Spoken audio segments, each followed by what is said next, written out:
Ahí se está grabando, creo. Ya. Sí, Carlitos está grabando ya. Muy bien. Eh, Le ven muy grande, ¿no? Se lee en su pantalla. No, está mal el zoom está mal ahí en la parte de lo que es de... Ahí, más abajito. Más abajito. Sí, un poquito más. La reducción de la letra. Ahí. Ahí, ahí está bien.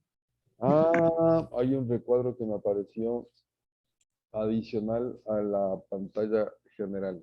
Y ustedes ven en el recuadro. Ven ética de la investigación hasta unos 3 puntos.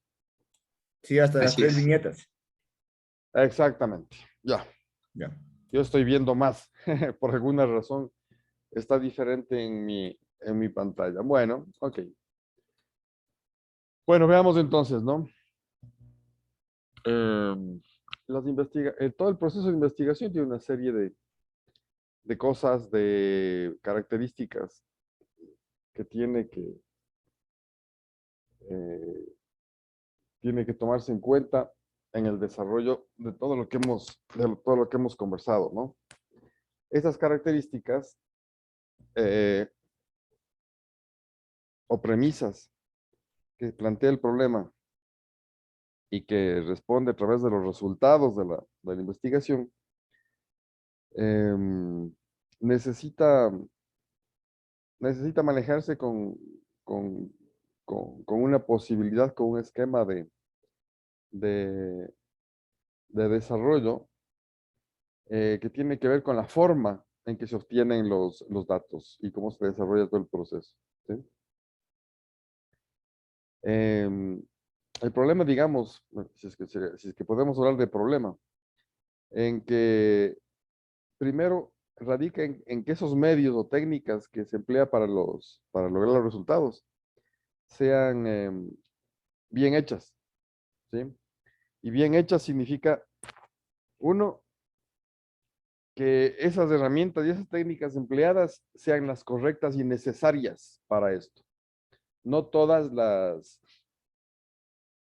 a veces, como los habíamos dicho desde el comienzo, escogemos una, dos, que son las típicas, y no sabemos ni por qué, pero escogemos esas, tomamos esas, la entrevista, la encuesta.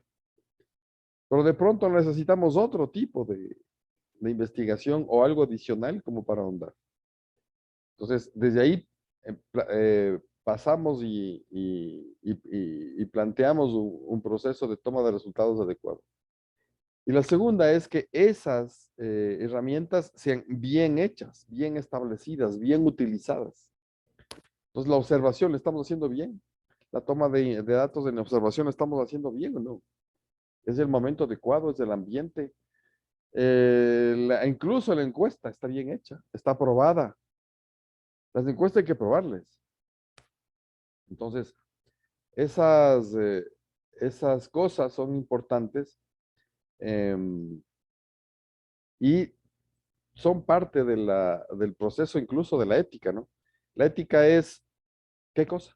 A ver si ustedes me ayudan para poder definir por dónde caminamos. ¿Qué es la ética? Son como las normas, valores que nos permiten actuar de manera correcta, sin que sin que otras cosas influyan para, por ejemplo, si yo voy a contestar o a realizar una tabla estadística, mi ética es el hacerla con los datos que son y no el inventarme solo por rellenar una actividad o un proceso. Ujú. ¿Normas o valores? ¿Qué dice Maritza? Valores. ¿Valores? Ya.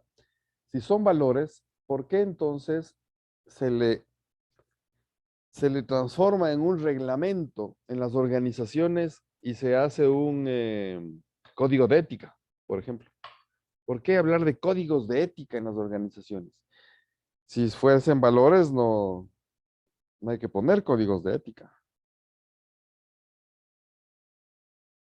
Entonces sería una norma, profe. Serían normas.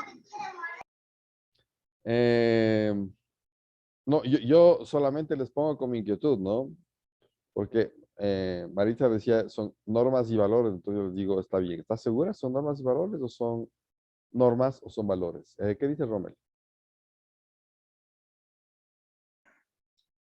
Es un marco general donde genera más bien límites. Estos límites pueden ser, como usted mismo menciona, legales o éticos, con principios que son generalmente aceptados por la sociedad, ¿no? O sea, para nosotros puede ser ético algo, pero para otras personas no. O sea, son organizacionales, culturales, sociales, académicos también pueden ser el tema de un marco de referencia donde cuando se salen de ese marco sería mal visto por la parte de la sociedad, pero sigue siendo un tema de percepciones, ¿no? ¿Y cuál es la diferencia con la moral?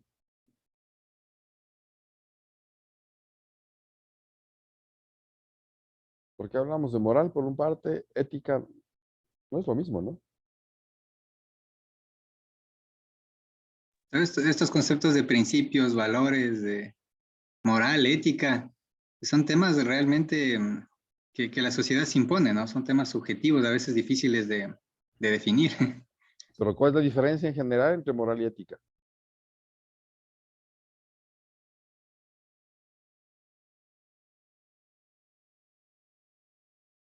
De pronto moral está relacionado a las cosas personales y ética a las partes sociales, ¿no? Por decir algo. No. A ver, las dos tienen que ver con esquema social. Las dos tienen que ver con un límite, ¿no es cierto? Que podemos hacer las cosas hasta un límite en que afectamos a los demás. La base, digamos ahora, lo que se hace, lo que ha sucedido es que la ética se toma más como unos lineamientos basados en reglamentos, normas, leyes, ¿sí? Em, hablamos de lo ético es, ¿cómo se llama esto? Cuando no se cumple con la ética, podemos poner sanciones. Cuando no se cumple con la moral, ¿podemos poner sanciones?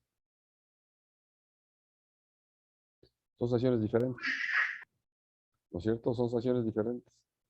Entonces, en el caso de la ética, sí, finalmente, cuando hablamos de un tema ético, sí, parte de un esquema de comportamiento social. Pero la moral es más cambiante porque tiene que ver con comportamiento social con otros esquemas, que es la costumbre, la, la, la aceptación social, en ciertos, e incluso dentro de una misma sociedad hay cosas que unos aceptan y otros no. Entonces, y que tiene que ver y que parten mucho de bases de las religiones, ¿no? De las religiones y del comportamiento, digamos, de la costumbre en general que se maneja. E incluso, como les decía, la moral me dice en ciertas cosas, la sociedad no lo acepta y otros grupos sí lo aceptan. Em, por ejemplo, ¿qué?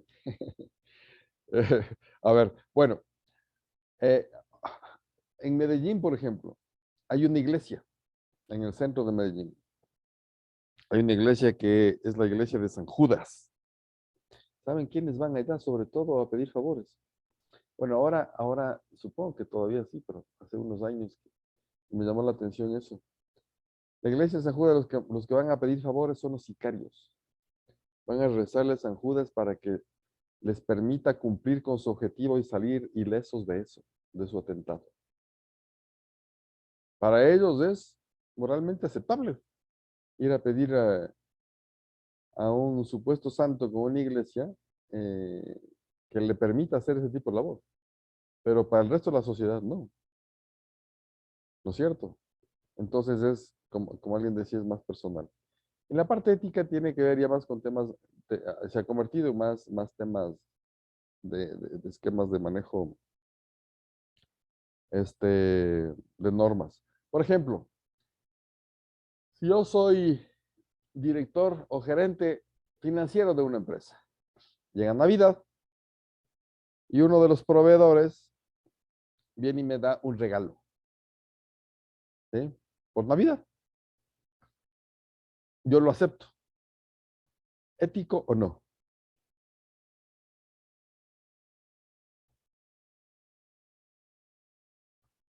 Eso en la parte pública es prohibido, ¿no es cierto? Entonces, en la parte pública es prohibido. Digamos de una empresa privada. ¿Es ético o no?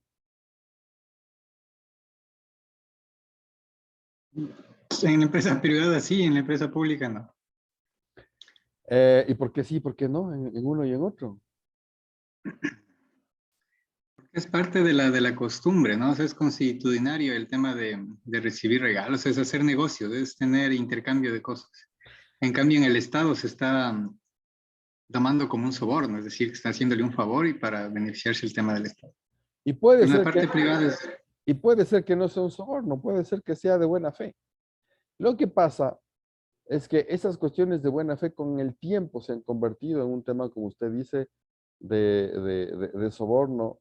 Entonces, y empezaban cada vez a dar más y más. Yo me acuerdo, en una cooperativa de transporte, ¿sí? Compraron hace unos años, unos buses en Chile.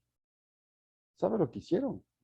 Al presidente de esa cooperativa, esa empresa chilena, les regaló una camioneta como parte del agradecimiento por haber hecho el negocio con ellos. Yo qué sé, 10, 15, 20 buses, no sé, en una cooperativa.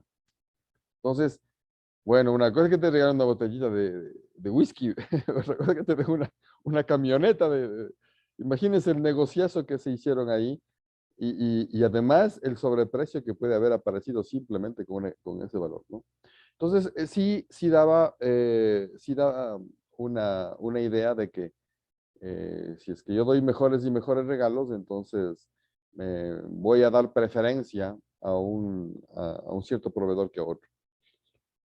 En la parte privada, eso ahí se regula. La mayoría de empresas, no la mayoría, digamos que muchas empresas, no sé si la mayoría, ya no le permiten hacer eso. Y además depende. En otras le dicen depende. Si a usted viene y le regalan una agenda en diciembre para el próximo año, pues está bien que lo acepte, ¿no? Pero si vienen y le regalan un plasma, un computador o un viaje, es lo que sucedía con las agencias de viajes hasta ahora, que al gerente le dan tours gratis o pasajes y cosas por el estilo. Bueno, entonces, supongamos que yo dirijo la tesis a Daisy, ¿sí? Y la Daisy viene en Navidad y me dice, vea, profe, le traje una botellita de ron. ¿Aceptable o no aceptable?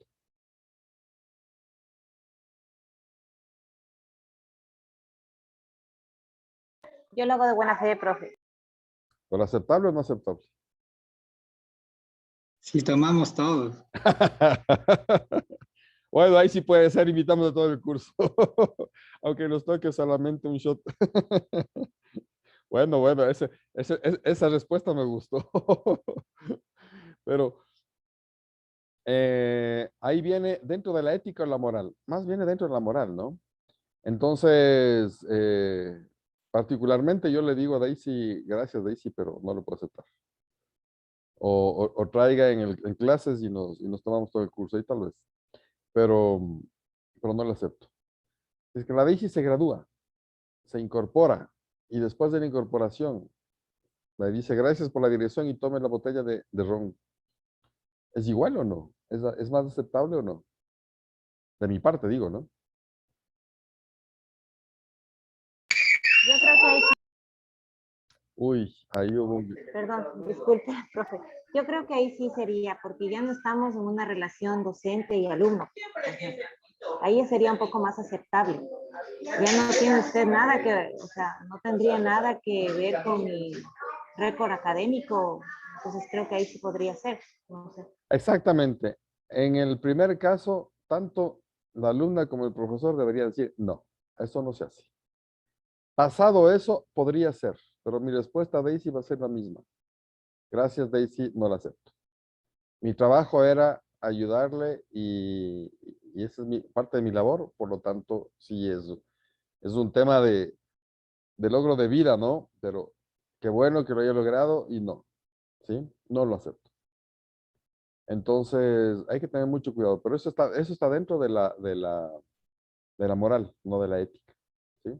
Yo creo que eso nos pasa a la mayoría de los profes. Alguna vez nos ha pasado que los estudiantes quieren ofrecernos alguna cosa por algo. Ellos no dicen para qué, pero sí ofrecen. Entonces sí se cae en ese punto de la ética y la moral.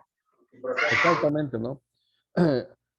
Yo en las empresas donde he trabajado, he tenido direcciones o gerencias, y en épocas de Navidad, por ejemplo, que caen regalos y la empresa no dice nada. Lo que yo normalmente he hecho es, todos esos regalos van a la bodega y en la fiesta de Navidad o de fin de año o en el brindis se hace una rifa para todos los empleados. Cuando ya han venido a dejar y dejan nomás, ¿no? No hay como decir, no, ya dejaron. Entonces ahí lo que se ha hecho es eso. Lo que sí, yo sí me he quedado con algo siempre. Cuando me regalaban cosas, yo siempre me quedaba con algo. Era una agenda. Me regalaban una agenda, sí me quedaba con la agenda. Eso sí, eso sí. Pero bueno, entonces, fíjense, la ética equivale en este caso del investigador. Hablamos ahora sí de ética de la investigación. Hablamos antes de la ética en general, ¿no es cierto? Es un tema muy difícil de medir, de establecer. Todo depende del ambiente, de la cultura, de la costumbre en donde nosotros estamos desarrollándonos. Eh, Muchas veces, esto de regalos, por ejemplo, si yo no lo acepto, es entendido como ¿cómo se llama? Eh, Algo malo, ¿no? O sea, Una ofensa. exacto, como una ofensa. Entonces, hay que tener mucho cuidado también con esas cosas. Pero bueno, en cambio, a lo que es de investigación, hay preguntas con las cuales tal vez nos podríamos tomar como guía, ¿no? Primero, ¿son legítimos los motivos del trabajo o proyecto? Desde en sí del trabajo que nosotros hacemos, el proyecto que nosotros hacemos, ¿es legítimo o no? Ay, se ha apagado la cosa esta. ¿Es legítimo o no? ¿Sí? ¿Qué quiere decir? El trabajo que nosotros hacemos y la tesis de ustedes, ¿es un tema que vale, que sirve, que me interesa, que tiene un sentido de apoyo o está forzado? ¿O es mío? ¿Es realmente mío o estoy tomando de otros? ¿Sí? Eh, o alguien vi que tienen un tema así a medias y lo tomo como para avanzar. Entonces, ¿es legítimo eso, el motivo del trabajo o no? La otra, ¿serán utilizados los resultados correctamente? ¿Por qué? Porque, por lo que decía también Daisy, ¿no? De pronto nosotros los resultados les forzamos. O les eliminamos porque no nos gusta. O ponemos algo más porque nos gusta. Ese tema en las investigaciones de las encuestas políticas es típico. Y cuando era Wambra, cuando buscaba yo trabajos mientras era estudiante, una de las cosas era que hacía encuestas políticas y estudios de mercado y cosas así, ¿no? Para ganarme mi platita. Y ahí veía cómo, básicamente una empresa, que no voy a dar el nombre, enseguida doy la palabra yo. No le voy a dar el nombre porque es bien conocida esa empresa que trabajé cuando era Wambra. Cambiaban los datos en favor de un candidato. ¿Por qué? Porque ese candidato pagaba la encuesta. Y además, a favor del candidato y quitaban y bajaban datos del candidato, de algún candidato contrario. Terrible, ¿no? John. ¿Cómo está, Carlitos? Buenos días, compañeros, buenos días. Con lo de su pregunta de que por qué hacemos investigaciones, tesis, creo que es porque en sí mismo desde nosotros somos curiosos y creo que tratamos de resolver o tratar de responder ciertas preguntas que la sociedad se mantiene, como por ejemplo en la parte científica. Siempre sacan algo nuevo, siempre investigamos algo nuevo, como por ejemplo ahorita con lo del COVID que hubo. Con el COVID los investigadores a nivel mundial empezaron a investigar, investigar, investigar. De que si sea bueno o sea malo, creo que ya eso va a responder en futuro, no inmediatamente. Entonces yo pienso que las investigaciones nos van a ayudar primeramente a responder preguntas que siempre van a quedar sueltas. Entonces ya de que aplicamos la ética, de que si hacemos verdaderos, si no copiamos, yo creo que ya eso es parte de cada uno, de no ir a la copia, sino ir a investigar y ir a responder lo que la sociedad en sí requiere. De acuerdo con usted, pero no todo el mundo lo cumple. No todo el mundo, no todo el mundo lo cumple. Hablemos del tema de investigación en la parte académica, ¿no? Fíjense, yo conocí, no sé si seguirán con esa práctica de una revista académica donde se publica temas de investigación.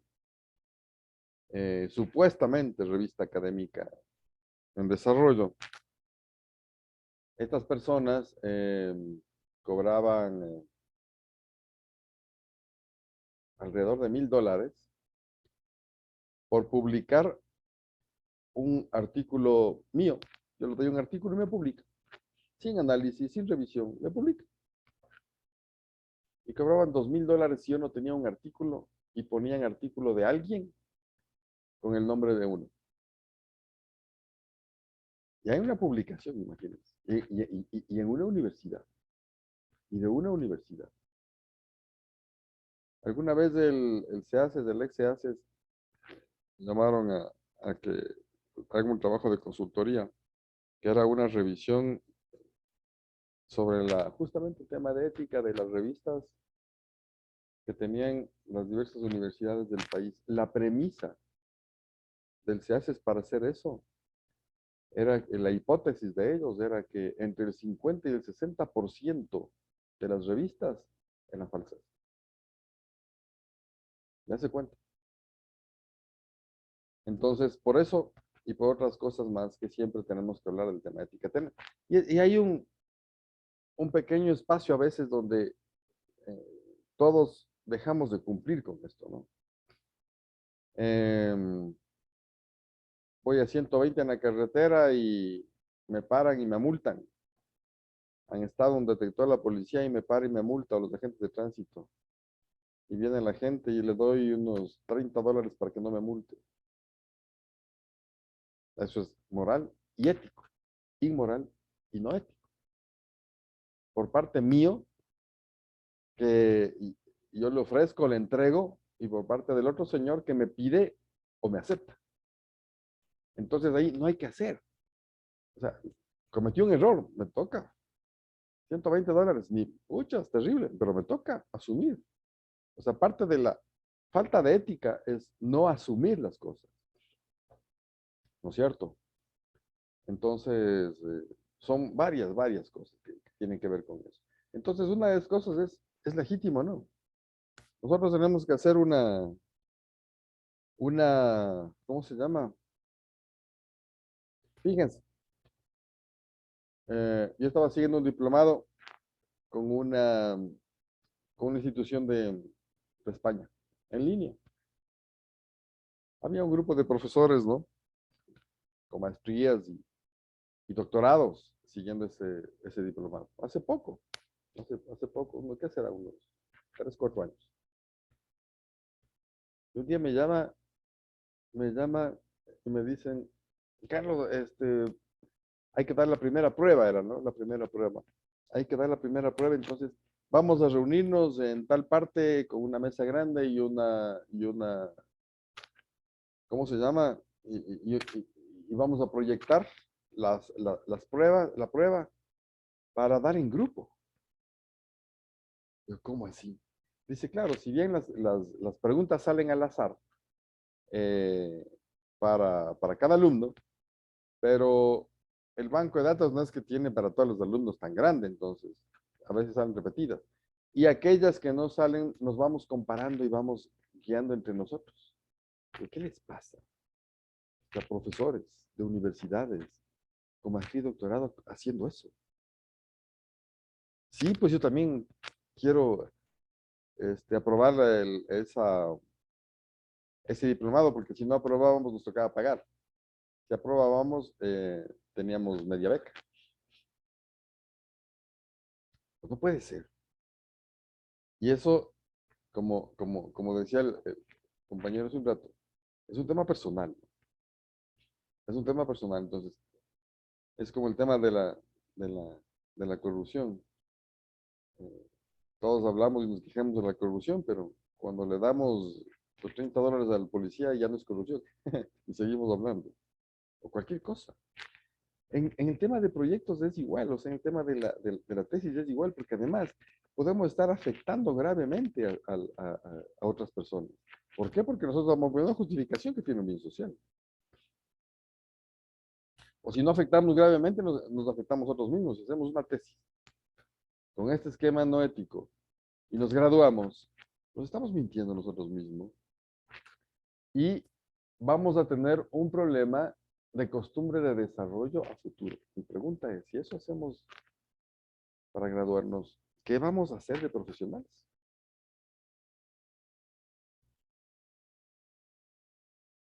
O sea, hay instituciones que ponen cosas fuertes, ¿no? Por ejemplo, vino al Ecuador, estuvo algunos años aquí en Quito, un médico cubano, un dentista,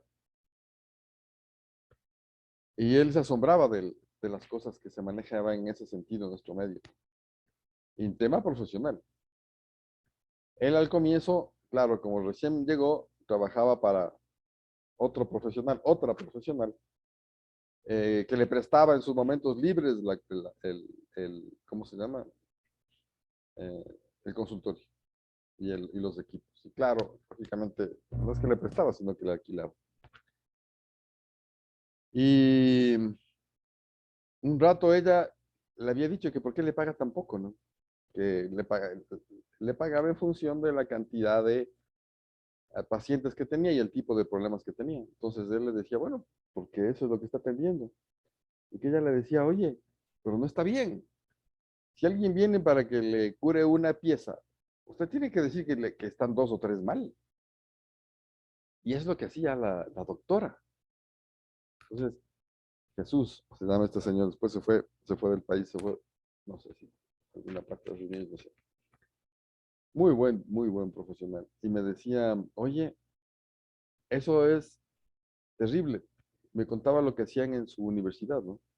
Dice, cuando a alguien le encontraban copiando, o tratando de copiar, reunían a la universidad o a la facultad completa, le ponían adelante al alumno o a la alumna que trató o que hizo eso y le decía, miren, conózcanle, véanle bien, se llama tal, así. Está expulsada o expulsado. Nunca va a poder estudiar en este país otra carrera, pero vean bien, porque si es capaz de hacer esto siendo estudiante, ¿qué puede hacer siendo profesional? Bueno, sí, extremo, ¿no? Una cosa así extrema y aunque sea por el miedo no hacer eso, pero finalmente ese miedo va tomando un matiz de costumbre, es parte de la cultura, ¿no? Entonces, hay que tener cuidado y por eso enfatizamos en esto, ¿no? ¿Serán utilizados los resultados correctamente? Ya nos dijeron, ¿no? Podemos manipular. Es lícito el proyecto o las fases empleadas o las fases empleadas. Y ahí donde más problema podemos tener. Nos pueden demandar fácilmente. En cosas más simples, por ejemplo, el que nosotros plagiemos un párrafo. Y simplemente no plagiemos. Nos olvidamos de referenciar. Nos graduamos con 10. Nos olvidamos de referenciar. Por ahí nos publican. Y el dueño de ese texto se da cuenta. Nos puede demandar. Porque es plagio. Simplemente con un olvido de ese cuento. No que olvido, con un descuido de no referenciar. Entonces, el proyecto es lícito, ¿no? Lógicamente no podemos hacer una investigación formal con cuestiones ilegales, ¿no? Eh, pero hay cosas que, ya vamos a ver más adelante, hay cosas que son difíciles de manejar ahí.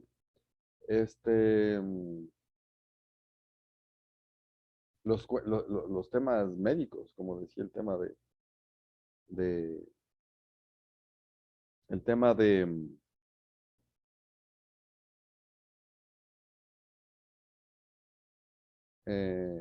a ver, una pregunta ahí. En la Segunda Guerra Mundial, los alemanes hacían experimentos médicos terribles con la gente que estaba en los campos de concentración, ¿no? ¿Lícito, legal, hacer eso en ese momento o no?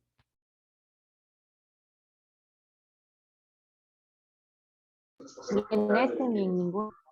¿Mm? Perdón, no le escuché. ¿Qué me dicen? ¿Era legal en ese momento hacer eso? Y si es legal, es listo. Era legal bajo la perspectiva de nazi. Exactamente, Claro, era pues en ese legal. momento Por eso lo hacían, porque era legal, pues. ¿Sí? En ciertos países, ¿cómo se llama? ¿Cómo se llama cuando hay una persona que está bastante enferma y ya le inducen a... No, La eutanasia. la eutanasia. En nuestro país no. ¿Hasta qué punto? ¿Sí? El aborto. Y así, algunas cosas. En algunos países los pruebas, los experimentos médicos, simplemente la persona acepta y aprueba.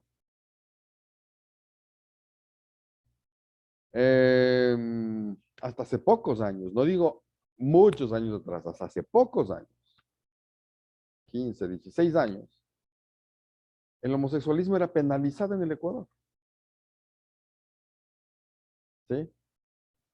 Entonces, fíjense, esa parte de que sea lícito el proyecto o las fases empleadas, tiene que ser, es algo tal vez de lo más delicado, ¿no? Sin embargo, ahí viene la otra cosa. Y por eso después de la Segunda Guerra Mundial fueron enjuiciados y algunos con pena de muerte. ¿Es moral o no? ¿Y qué afectación tiene en el ser humano, en la humanidad y todo eso? ¿Bajo qué perspectiva? Y sin embargo, se sigue haciendo, no en época de guerra, sino en época de paz, digamos. Se siguen haciendo esas prácticas legalmente en cierto tipo de sociedades. Y no hay penas de muerte, ¿sí? Esa parte es bastante delicada. Ahora, nosotros podíamos tener una cosa así. Nosotros podíamos tener un proyecto que sea no lícito en la parte educativa para su tesis. Sí, por supuesto. Por ejemplo, el no pedir permiso y autorización a la gente involucrada en un estudio para que podamos tomar datos. El divulgar datos personales eh, que afectan a la persona.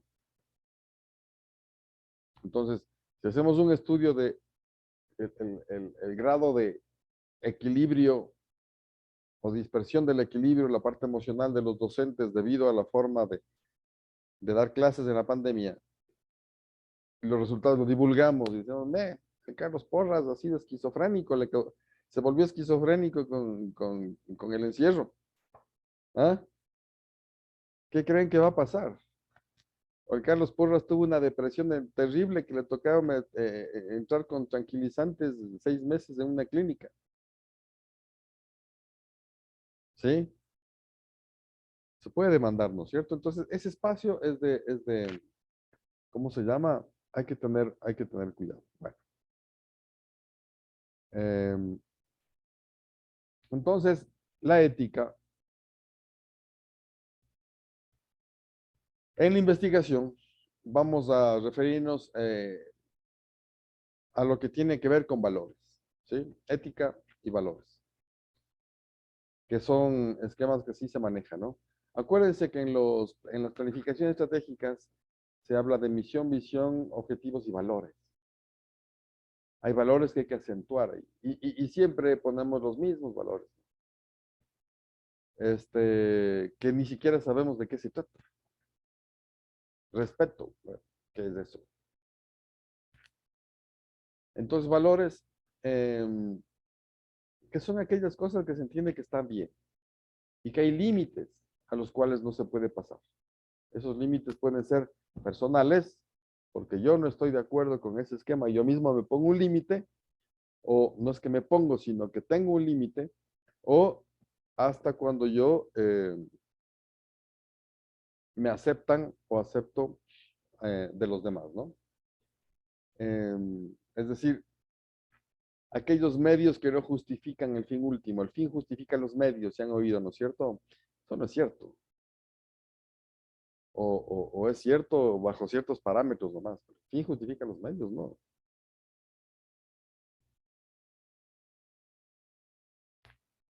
Entonces, cuando vamos a manejar el tema de investigaciones, la parte ética determina, hay que fijar esos valores, viendo y analizando lo que está en riesgo en esa investigación, en ese proceso. ¿Qué está en riesgo ahí? Hay que orientar a la ciencia misma en la búsqueda de la verdad. ¿Sí? Entonces,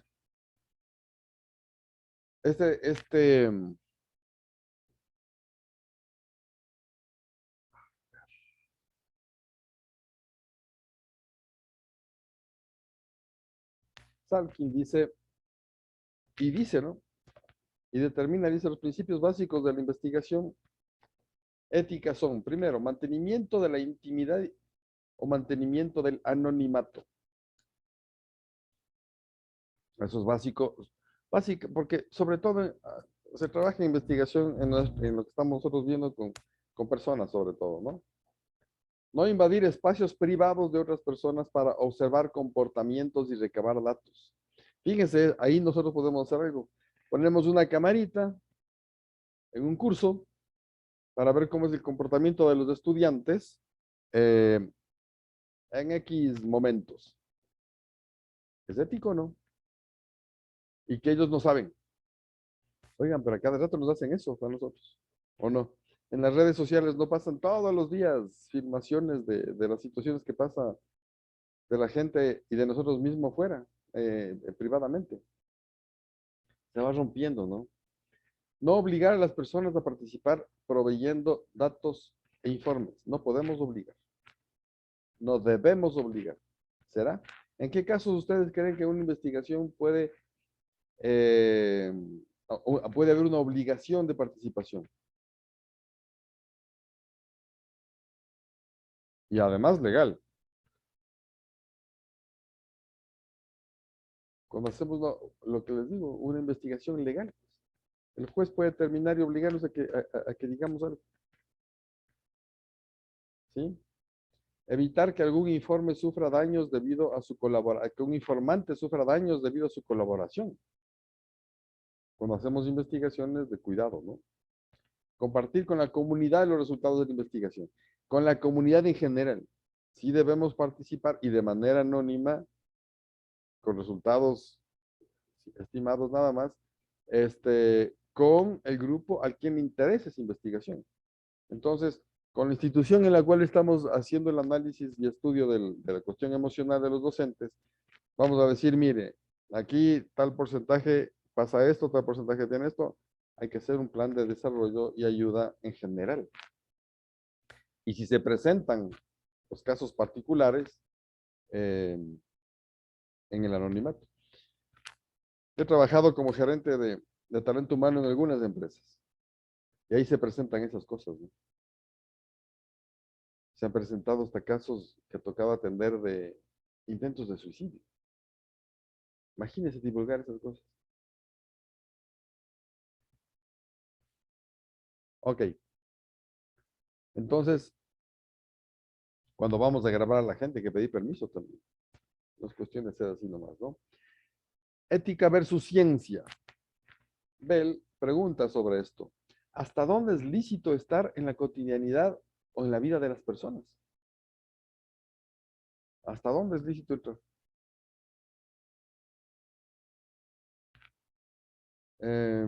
Entonces, la mayoría de las investigaciones, como les decía, implican a personas en el estudio, ¿no? sean poblaciones o muestras. Entonces, estos proyectos de investigación entran muchas veces en temas de conflictos éticos. Porque analizamos sin necesidad de una autorización formal. Y sobre todo cuando hay que observar conductas humanas, ¿no?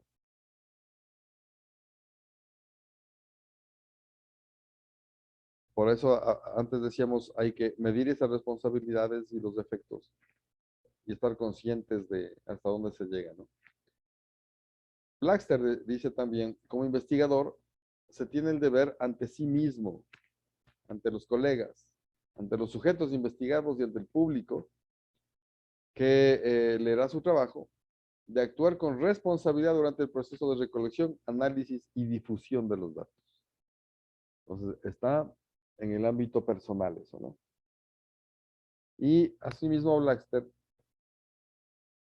establece que en el proceso de investigación hay algunos aspectos, hay 4 aspectos éticos que considerar. Primero, confidencialidad, pues repetimos, ¿no? Tener claro hasta dónde se puede divulgar los datos de las personas.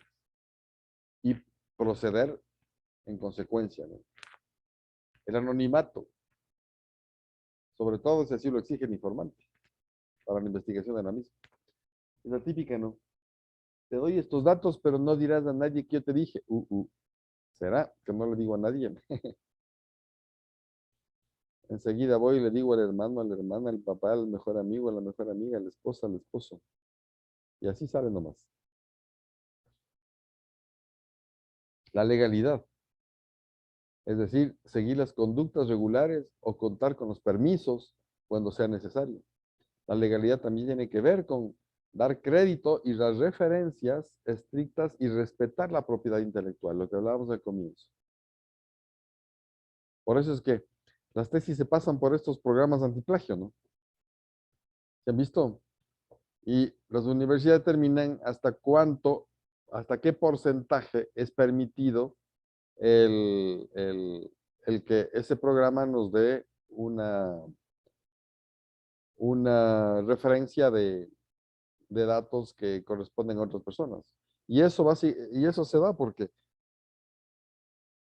pasa lo que le digo, ¿no? A veces hay olvidos y omisiones menores. Pero cuando se da unos porcentajes altos, no se gradúan nomás. Ese es el problema. El nivel de profesionalismo, es decir, las conductas del investigador se deben acoplar a las exigencias y a las normas profesionales, según el campo en que se realiza la investigación. Ok, aquí, preguntas. Entonces, ¿qué necesitamos? Necesitamos otra vez enfatizar en que es necesario planear formalmente el desarrollo de la investigación y además poner en práctica la difusión de la misma, ¿no?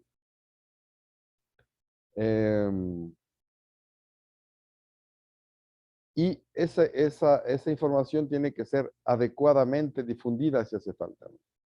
Entonces, se lo difunde a través de la comunidad científica, a la comunidad científica, al grupo objetivo al cual nosotros le debemos de esa investigación, a la empresa a la cual nos ha contratado para que hagamos investigación, a la universidad a la cual entregamos una tesis con el debido soporte de todo lo que hemos hecho, ¿no es cierto?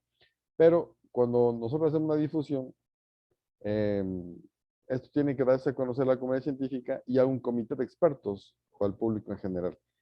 Ese comité de expertos, ¿quién es en el tema, en el caso de ustedes cuando tengan su tesis? ¿Quién es ese comité de expertos? Porque si hay, pues un comité de expertos que evalúan nuestra tesis. No solo es el director o directora. ¿Quién es? Los tutores tal vez que nos ayudan. Los rectores, los inspectores en la parte educativa.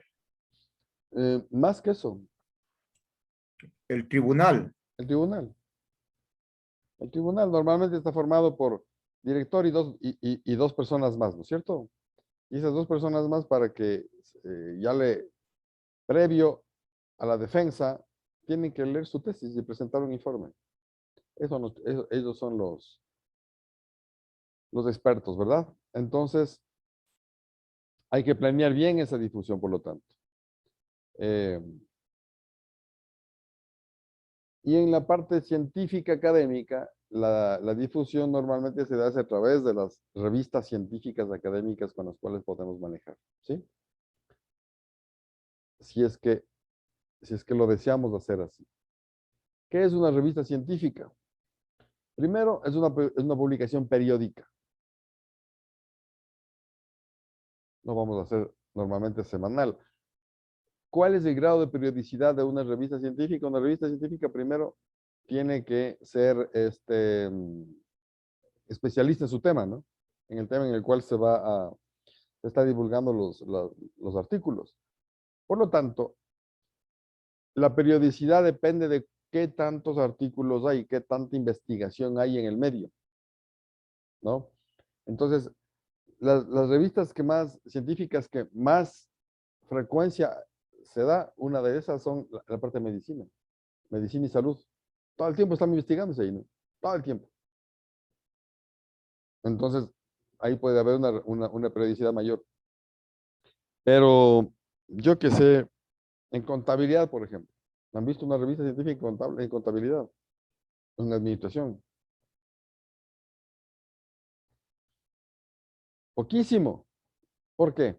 Porque es un área de conocimiento donde no se requiere tanta investigación. Para cambiar un principio o una parte de un principio de los principios de contabilidad generalmente aceptados. Toma años para que eso cambie, ¿no? Y en función de un cambio social en el comportamiento empresarial, por ejemplo. Entonces ahí va a ser mucho menos investigación, ¿ok? Pero periodicidad significa que se saca con frecuencia, cada mes, cada 6 meses, cada año, ¿ok? Entonces, la periodicidad de los artículos científicos, que son escritos no solo por un autor, tiene varios autores, depende a la cantidad de investigadores que estén participando en esa revista, ¿no? Y esa información tiene que ser totalmente actualizada. Estas revistas tienen la obligación de ser formales, es decir, numeradas, poniendo la fecha, tienen que tener ¿cómo se llama? Y la función es doble, ¿no? La primera sirve para memoria de la ciencia, es decir, en alguna parte alguien guarda esa información que una persona investigó. Entonces es un repositorio para eso. Y la otra constituye un tema de divulgación, pues para la sociedad y la comunidad científica que manejamos. ¿A quién le interesa este tema? Coge la revista y ahondará un poco más, un poco menos, depende de el tema que se trate y si quiere ahondar un poco más, ¿cierto? Ahora, cuando estas revistas científicas, algunas son más difíciles de ser publicadas, un artículo, y otras más fáciles. Depende de qué tan prestigiosas sean. Las revistas indexadas, es decir, aquellas revistas que son calificadas en cuanto a su calidad y su exigencia, va en cuanto a la revista se encarga de analizar y averiguar esa investigación, qué tan profunda es, qué tanta influencia positiva tiene en el medio social, en qué medio social, y además, qué tan cierta es. Entonces, tiene que investigar eso, ¿no? Hay revistas en donde uno manda un artículo y se demoran de 6 a 8 meses en ver si lo aceptan o no lo aceptan. Que tienen un comité de expertos bastante fuerte, ¿no? Entonces, se encargan de poner parámetros más exigentes para eso, ¿no? Ponen criterios mínimos de calidad para poder publicar. Las revistas tienen 3 partes que son importantes. Primero, los autores. La gente, los dueños de los artículos, los que publican, ¿no? Son los que han hecho la investigación y pretenden publicar. Son gente que tiene que tener su calidad profesional como para poder aceptar acá. Los revisores, que son los que se encargan de hacer la revisión del artículo, y no solamente la revisión ortográfica o caligráfica, ¿no? Ellos comprueban, por ejemplo, la originalidad del artículo, qué tanta significación tiene el tema. Hacemos un tema pequeño, no lo van a publicar. Comprobar los resultados, etcétera. Entonces, una vez hecho eso, ahí sí lo publican. Y los editores, que son los que manejan la parte administrativa de la revista. Lógicamente, para que esto funcione y se pueda hacer con una periodicidad adecuada, tiene que hacerse con objetividad, con manejo adecuado, financiero incluso, ¿no? Entonces, hay una revista formal, seria, tiene que cumplir con muchos parámetros técnicos y profesionales. Fíjese lo que dice, ¿no? ¿Cuáles son los requisitos profesionales y técnicos para esto? Primero, poseer un código internacional de identificación de las publicaciones seriadas. Y eso, si ustedes quieren publicar en algún momento, tienen que tomar en cuenta estas cosas, ¿no? Tener un comité editorial. Y todos estos miembros del comité deben ser investigadores activos, los que actúan como revisores, ¿sí? Ya tienen que tener un proceso y una trayectoria ¿cómo se llama? Como investigadores, ¿no? Donde lo que hacen es, lógicamente, intercambiar ideas, conceptos y todo. Tener editor o editores que manejen el tema académico y que normalmente estos editores están asociados a algún centro de investigación formal y universidades con áreas de investigación formal. No todas las universidades tienen áreas de investigación formal y no todas las facultades tienen áreas de investigación formal. Tener una entidad editora que maneje la parte comercial y la parte académica, que responda por las cuestiones financieras y administrativas, porque sí tiene que conseguir presupuesto para poder hacer esto, ¿no es cierto? Ahora es tener un sitio web. ¿Sí? Donde incluso se puede acceder a la parte digital de los artículos. Tener una dirección postal, una dirección electrónica, unas instalaciones formales en donde se le puede identificar dónde están. Tener una tabla de contenido que facilite la localización de los autores, porque la gente que lee va a querer de pronto ahondar un poco más en el tema y va a buscar al autor para poder trabajar con ellos o preguntar o aclarar cosas, ¿no?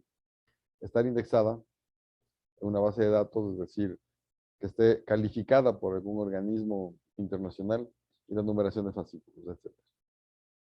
¿Sí? Entonces, el editor, para el proceso de decisión, lo que hace es analizar la originalidad de la contribución del artículo. Segundo, la importancia del artículo en su área de conocimiento. Tercero, el empleo de una metodología adecuada. Es que es importante, pero la metodología que se utilizó no es adecuada, no lo van a publicar. Y cuarto, la validez de los métodos empleados estadísticos. Fíjense aquí, ¿no? A nosotros normalmente en nuestro medio nos dicen que nosotros tenemos que hacer todo el proceso de análisis estadístico, no de análisis de aplicación estadística. Nosotros somos estadísticos todos. ¿Y qué hacemos? Aprendemos lo que necesitamos y nada más. Lo que creemos que necesitamos. Que es básicamente una estadística básica. Pero no necesariamente es eso. Entonces, ¿qué podemos hacer? Para eso hay estadísticos, hay matemáticos, hay actuarios que nos pueden ayudar. Son los profesionales. Digamos, mire, tengo esto. Usted procesa mi información con lo que usted considera que es lo más adecuado y me pasa la información y yo me encargo de la interpretación de esto. Miren los errores que cometemos acá, ¿no? Ahora, en cuanto a la estructura, es en cuanto al contenido, ¿no? En cuanto a la estructura, ¿qué es lo que examinan? La precisión idiomática. ¿Se acuerdan que hablábamos? Y por eso empezamos hablando de las raíces latinas, las raíces griegas y no sé cuánto, la parte epistemológica, la parte central del concepto de cada palabra. Entonces, requiere que tengamos una claridad en cuanto a escritura académica. Y segundo, el respeto a la forma de presentar los artículos. Los médicos, por ejemplo, tienen un formato, tienen una guía para manejar eso, ¿no? Creo que se inician con introducción, continúan con el material, luego el método, los resultados y discusión. Entonces, hay que respetar ese esquema que le exigen ahí, ¿no? La claridad de las tablas y figuras que se presenta, qué tan fácil es leerla, qué tan fácil es entenderla. Y cuarto, la relevancia y actualización de las referencias bibliográficas con las normas. No estaba haciendo las tutorías y alguien presentó la bibliografía, autor, año. No. La normativa formal de referencia bibliográfica que debe tener, que nos dice la normativa APA, en este caso a nosotros, ¿no? ¿Sí? Entonces, una vez que se presenta esto, y en nuestro caso, por ejemplo, presentamos el plan de tesis, igual que pasa con o presentamos la tesis ya completa, igual que nos pasan las revistas, ¿qué es lo que nos pueden hacer? Primero, nos rechazan el trabajo. Este comité de profesionales o de profesores que revisan, nos pueden estar rechazando el trabajo. Y nos toca volver a hacer. O publican el trabajo, pero luego de ser sometidos a revisiones mayores. Entonces, nos dice, mire, usted ha hecho un universo de 100, hace falta que sea de 300. Por lo menos, amplíe. Esa es una revisión mayor. No tiene una base teórica suficiente. Complételo. O pueden haber revisiones menores. Relación de ideas, organización mejor ¿cómo se llama? De los temas, mejorar la redacción, controlar que no haya falta de ortografía, cosas menores, ¿no? Que una vez hecho eso, le publica. O, si está todo bien, se publica el trabajo o se presenta finalmente a su defensa, ¿no? Entonces, esas son las situaciones o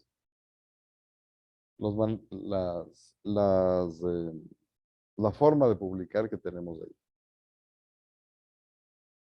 Ok. Bueno, ¿cómo se llama?